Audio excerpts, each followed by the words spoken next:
Nay ubang mga anak, di man pud tanan. Pero kung makatabang na gani sila sa ilang ginikanan, magkwinta sila. Makaatiman lang gani sila, magkwinta na. Kwintahon nila ang tanan nilang nahatag sa lapi, kusog ug uban pa. Ingon anak baday na anak, sipyat yun na. Kay ang pagtabang sa ginikanan, walay kapuol ug walay utlanan. Sama sa pagmahal nato sa Dios, walay kondisyon. Ang atong paghigugma sa Ginoo walay katapusan. Yun ana ra usab ang atong mga ginikanan.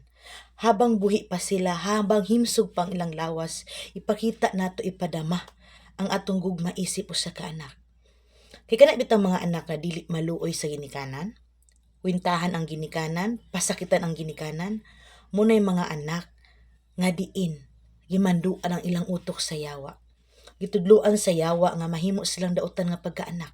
Kay ngano man, kay balo man ang yawa nga ang usa ka anak nga mutubag makasala sa ginikanan, dili biyaan, dili hinulsulan, makaimpyerno man na.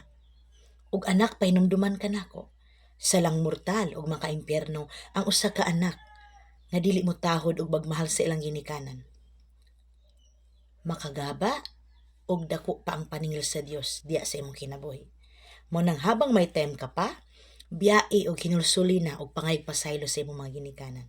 Amen.